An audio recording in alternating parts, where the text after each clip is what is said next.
అందరికీ నమస్కారం. రండి, ఈరోజు మనం దక్కన్ను ఏలిన ఒక గొప్ప రాజవంశం శాతవాహనుల ప్రపంచంలోకి వెళ్దాం. వాళ్ల పాలన కేవలం రాజ్య విస్తరణ గురించే కాదు, వాళ్ళు మన సాంస్కృతిక వారసత్వంపై చెరగని ముద్రవేసిన కళను, సాహిత్యాన్ని కూడా ఎంతగానో ప్రోత్సహించారు. వాళ్ల కథ నిజంగా చరిత్ర మరియు సౌందర్యం యొక్క ఒక అద్భుతమైన కలయిక. ఒక్కసారి ఊహించుకోండి, కృష్ణా గోదావరి నదుల మధ్య ఉన్న సారవంతమైన నేలమీద ఒక అద్భుతమైన కళ పురుడుపోసుకుంటోంది. ఇవి కేవలం రాతిబొమ్మలు కాదండి, రాళ్లలో ప్రాణం ఉట్టిపడేలా చెక్కిన కథలు. ప్రతి శిల్పంలోనూ ఒక కథ, ఒక భావోద్వేగం. ఆ కళ ఎంత సజీవంగా ఉంటుందో మనం ఈరోజు చూడబోతున్నాం. అయితే ఇక్కడ అసలు ప్రశ్న ఏంటంటే, ఇంత గొప్ప కళ వెనుకున్నది ఎవరు? ఈ అద్భుతమైన కళాఖండాలకు ప్రాణం పోసిన రాజులెవరు? వాళ్ల కథేంటి? ఈ ప్రశ్నకు సమాధానమే మనల్ని శాతవాహనుల స్వర్ణయుగంలోకి తీసుకెళ్తుంది. సరే, మరి ఈ అద్భుతమైన ప్రయాణంలో మనం ఏమేం తెలుసుకోబోతున్నామో ఒకసారి చూద్దాం. ముందుగా అమరావతి కళ అనే నిధి గురించి మాట్లాడుకుందాం. ఆ తర్వాత దీనికి పోషకులైన శాతవాహనుల గురించి, వాళ్ల కళలో ఉన్న ప్రత్యేక లక్షణాల గురించి లోతుగా చూద్దాం. అటుపై గాంధార, మథుర లాంటి ఇతర కళారీతులతో అమరావతి కళను పోల్చి చూద్దాం. వారి జీవనం, సాహిత్యం గురించి కూడా తెలుసుకుని చివరగా వాళ్లు మనకందించిన శాశ్వత వారసత్వం గురించి చర్చిద్దాం. ఇక మన ప్రయాణంలో మొదటి అడుగు వేద్దాం. అమరావతి కళ. ఇది కేవలం ఒక ఆర్ట్ స్టైల్ కాదు, ప్రాచీన భారతదేశపు కళాత్మక విజయాలలో ఒక శిఖరం లాంటిది. తెల్లని పాలరాతిలో రూపుదిద్దుకున్న ఈ కళాకావ్యం మనల్ని మంత్రముగ్ధుల్ని చేస్తుంది. కాంపిటేటివ్ పరీక్షలకు ప్రిపేర్ అయ్యేవారికి ఇది చాలా ముఖ్యం. ఇక్కడ కొన్ని కీలకమైన పాయింట్సున్నాయి. అమరావతి కళారీతి క్రీస్తుపూర్వం 2వ శతాబ్దం నుండి క్రీస్తుశకం 3వ శతాబ్దం వరకు, అంటే దాదాపు 500 సంవత్సరాలు వర్ధిల్లింది. దీని స్పెషాలిటీ ఏంటంటే తెల్ల పాలరాయిని వాడటం మరియు బుద్ధుని జీవితంలోని సంఘటనలను, జాతక కథలను ఎంతో కదలికతో సజీవంగా చెక్కడం. ప్రతి శిల్పం ఒక కథ చెప్తుందన్నమాట. మరి ఈ అద్భుతమైన కళా సృష్టి వెనుక ఉన్న అసలు హీరోలు ఎవరు? వారే శాతవాహనులు. దక్కన్ పీఠభూమిని దాదాపు 400 సంవత్సరాలకు పైగా పరిపాలించి, కేవలం రాజకీయంగానే కాకుండా సాంస్కృతికంగా కూడా చరిత్రలో తమదైన ఒక బలమైన ముద్రవేసిన గొప్ప రాజవంశం. ఈ టైం లైన్ వాళ్ల సుదీర్ఘ ప్రయాణాన్ని మనకు స్పష్టంగా చూపిస్తోంది. మౌర్యుల పతనం తరువాత దక్కన్లో ఒక శక్తిగా మొదలై, గౌతమీపుత్ర శాతకర్ణి లాంటి గొప్ప రాజుల కాలంలో వాళ్ల కీర్తి శిఖరాగ్రానికి చేరి, చివరకు వారి సామ్రాజ్యం క్షీణించి ఇక్ష్వాకుల లాంటి కొత్త శక్తులకు దారి ఇవ్వడం, ఇవన్నీ భారత చరిత్రలో చాలా ముఖ్యమైన ఘట్టాలు. కాబట్టి ఎగ్జామ్స్ కోసం ఈ నలుగురు పాలకులను గుర్తుంచుకోవడం చాలా ముఖ్యం.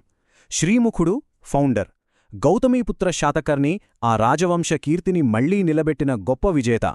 హాలుడు కేవలం రాజు కాదు, ఒక కవి, సాహితీ పోషకుడు. ఇక యజ్ఞశ్రీ శాతకర్ణి సముద్ర వాణిజ్యాన్ని ప్రోత్సహించిన రాజు.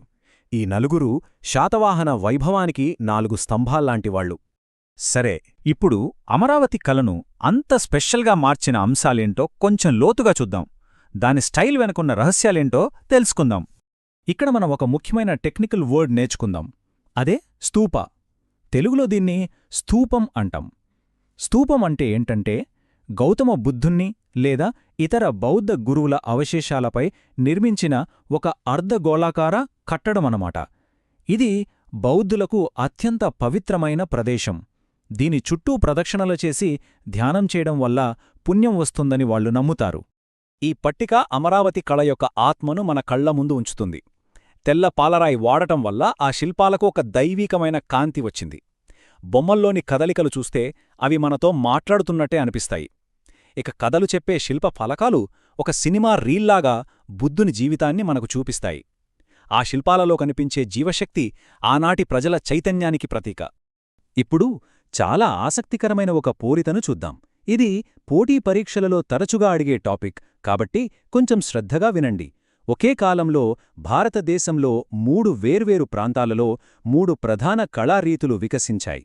వాయువ్యంలో గాంధార, ఉత్తరంలో మధుర మరియు మన దక్కన్లో అమరావతి. ఈ టేబుల్ చాలా ముఖ్యం. ఇది 3 విభిన్న ప్రపంచాలను మనకు పరిచయం చేస్తోంది.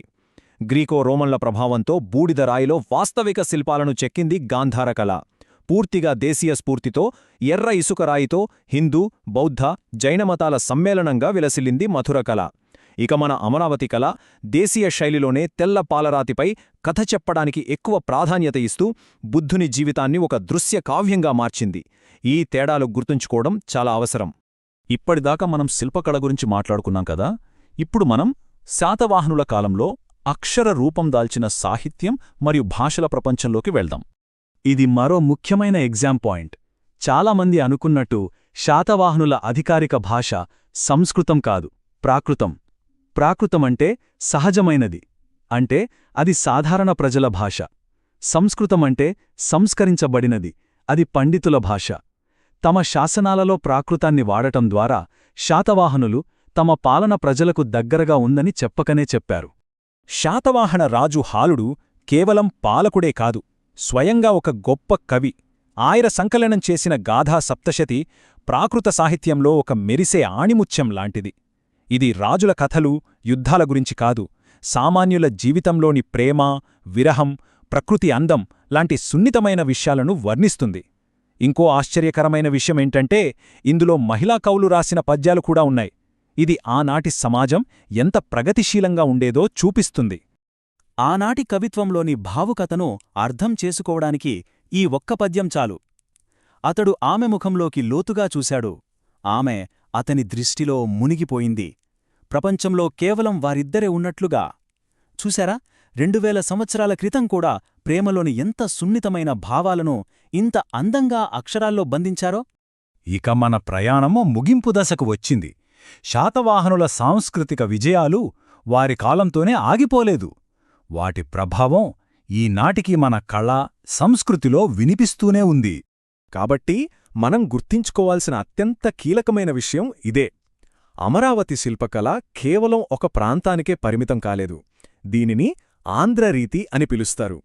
ఈ ఆంధ్రరీతి మన దేశ సరిహద్దులు దాటి సముద్ర మార్గాల ద్వారా శ్రీలంక, జావా, సుముత్రా లాంటి ఆగ్నేయాసియా దేశాలకు వ్యాపించి అక్కడి కళపై కూడా తనదైన ముద్ర వేసింది. ఇది అప్పట్లోనే జరిగిన ఒక రకమైన కల్చరల్ గ్లోబలైజేషన్ అన్నమాట. ఈ చిత్రం ఆ శాశ్వత వారసత్వానికి ఒక సజీవ సాక్ష్యం. శాతవాహనులు వేసిన ఈ బలమైన పునాదుల మీదే తర్వాత వచ్చిన పల్లవులు, చాళుక్యులు, కాకతీయులు లాంటి ఎన్నో గొప్ప రాజవంశాలు తమ అద్భుతమైన కళాసౌధాలను నిర్మించుకున్నాయి. దక్షిణ భారతదేశములోని అనేక గొప్ప దేవాలయాలలో మనం శాతవాహనుల కళ యొక్క ప్రతిధ్వనులను చూడొచ్చు. సరే, ఇప్పటిదాకా మనం తెలుసుకున్న ముఖ్యమైన అంశాలను ఒక్కసారి రివైజ్ చేద్దాం. ఇవి ఏ పరీక్షకైనా చాలా కీలకమైన పాయింట్లు. శాతవాహనుల కాలం, వారి ముఖ్య పాలకులు, పాలరాతితో అద్భుతాలు సృష్టించిన అమరావతి కళ, ప్రజల భాష అయిన ప్రాకృతం, కవిరాజు హాలుని గాథాసప్తశతి మరియు ఆగ్నేయ ఆసియా వరకు విస్తరించిన ఆంధ్రరీతి వారసత్వం. ఈ 6 పాయింట్లు శాతవాహనుల కథకు గుండెకాయలాంటివి. చివరగా ఒక ఆలోచింపజేసే ప్రశ్నతో ముగిద్దాం. చరిత్ర అంటే కేవలం రాజులు, యుద్ధాలు, తేదీలు మాత్రమే కాదు. శాతవాహనుల కథ మనకు ఏం నేర్పిస్తోందంటే కళను, సాహిత్యాన్ని ప్రోత్సహించడం కూడా ఒక సామ్రాజ్యానికి శాశ్వతమైన కీర్తిని తెచ్చిపెడుతుంది అని. వారి వారసత్వాన్ని అర్థం చేసుకోవడమంటే మన గతాన్ని, మన సాంస్కృతిక మూలాలను గౌరవించుకోవడమే. వారి కథ మనకు స్ఫూర్తినివ్వాలి. ఆలోచించండి. నమస్కారం.